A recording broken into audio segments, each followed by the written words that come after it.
You keep telling yourself that you're trying to improve, trying to stay disciplined, trying to build something real. But if someone silently watched your last 7 days, they wouldn't see a person trying to win. They would see a person trying to stay comfortable. The alarm rings. You negotiate with it. Your phone lights up. Your attention disappears. You promise you'll start tomorrow. Tomorrow becomes a quiet graveyard of unfinished intentions. You still believe you're different from everyone else, but your daily habits say otherwise. And habits don't lie. You imagine yourself as someone who has potential. You tell people you're working on things. You say you're building discipline. You say you just need more time. But your life is built from ordinary moments no one talks about. Late nights that were supposed to be productive but turned into scrolling. Gym routines that start with excitement and disappear 2 weeks later. Projects you open with ambition and close with silence. You keep a mental list of things you could do. Learn the skill, start the business, fix the body, sharpen the mind. But most days in the same way. Phone in hand. Mind tired but not from effort, just from noise. And the uncomfortable part is this. You're not lazy.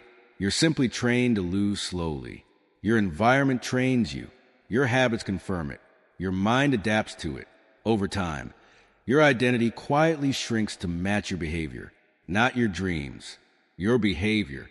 The human brain is designed to protect comfort, not growth. Every time you reach for easy stimulation, your phone, entertainment, junk information, you trigger dopamine, not the deep satisfaction of achievement, but the shallow spike of distraction. Your brain learns something dangerous. It learns that effort is optional. It learns that discomfort can be avoided instantly. This creates a loop. You feel pressure to improve. Pressure creates anxiety. Anxiety searches for relief. Relief comes from distraction. So you escape. 5 minutes becomes 30.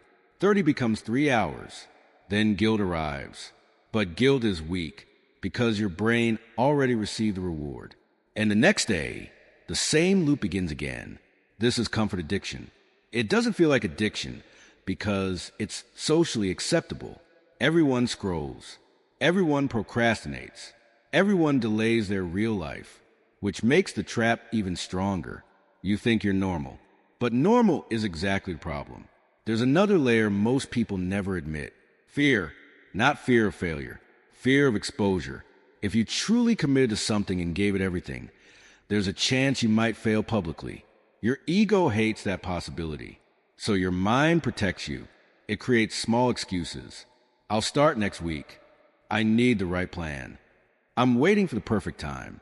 These excuses feel logical, but they serve one purpose. They keep your identity safe from judgment. Because if you never fully commit, you never fully fail. Your ego survives, but your potential slowly suffocates. Self-sabotage doesn't look dramatic. It looks like mild distraction repeated for years. If nothing changes, the consequences won't appear tomorrow. They arrive quietly. You wake up 5 years older. Your routines are the same. Your body's slightly weaker. Your attention span slightly worse. Your ambition slightly quieter. You still talk about the same ideas, but now they sound more like memories and plans. The world moves forward. Other people become skilled, disciplined, focused. You remain where you started, not because you lacked intelligence, but because your habits trained you to stay average. Average lives are not tragic. They're just invisible. No one remembers them. No one studies them. They pass quietly through time. Most people never realize this until the regret arrives. And regret doesn't shout. It whispers. It shows up when you see someone living the life you once imagined. And you realize the gap was never talent. It was behavior repeated daily. Here is the truth most people avoid. You don't become unstoppable through motivation. You become unstoppable through predictable habits. Small behaviors that remove negotiation from your life. Because the real enemy isn't difficulty. It's hesitation. Every time you debate whether to act, your brain searches for comfort. The people who can remove that debate, their day runs on decisions already made. Not feelings, not moods, not motivation. Decisions. The first habit is simple, but most people refuse to do it. You wake up when the alarm rings. not 10 minutes later, not after scrolling. Immediately, this is not about productivity. It's about identity. When you get up instantly, you send a message to your brain. You are someone who moves when it's time to move. You stop negotiating with your own decisions. Most people lose their first battle within seconds of waking up. They stay in bed, scroll, delay, and without realizing it, they train their mind to delay everything else. The second habit is silence. No phone for the first hour. Your brain wakes up in a fragile state. The first information you consume shapes your thinking.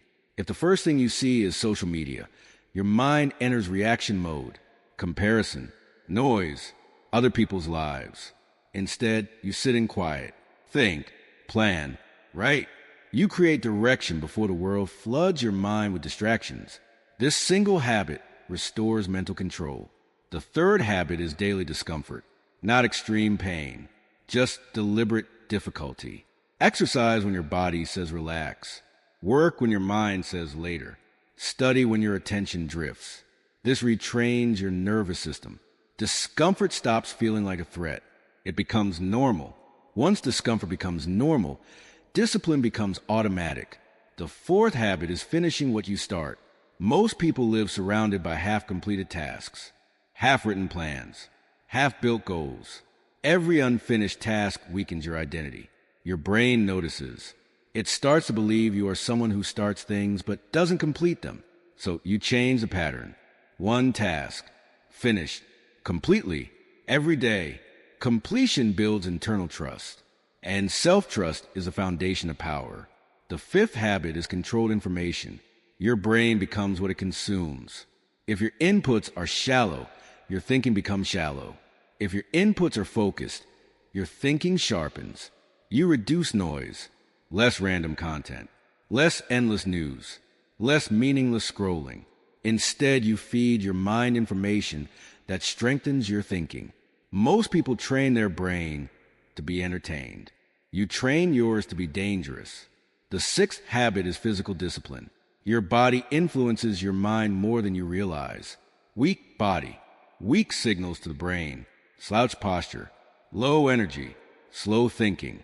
But when you train your body consistently, something shifts. Your posture changes, your breathing changes, your mental clarity improves. Discipline becomes visible in the way you move. The seventh habit is the most important. You keep promises to yourself, even small ones. If you say you'll read 10 pages, you read 10 pages. If you say you'll train, you train. If you say you'll wake early, you wake early. No negotiation, no emotional debates. Each promise kept strengthens your identity. You stop seeing yourself as someone trying. You become someone who executes. The people who seem unstoppable are not built differently. They simply repeat these behaviors until they become automatic. They remove chaos from their life. They remove negotiation. They remove comfort addiction. Their days are simple, quiet, focused, and brutally consistent. No dramatic speeches, no public declarations, just behavior repeated when no one is watching. Eventually something strange happens. Your mind stops fighting you. Discipline stops feeling forced. Focus becomes natural. The same actions that once felt heavy become part of your identity. And once identity changes, everything changes with it. Right now, the difference between the life you imagine and the life you're living is not intelligence, not opportunity, not luck. It's the habits you repeat every day when no one is looking. And tomorrow morning, when the alarm rings, that will be the first test.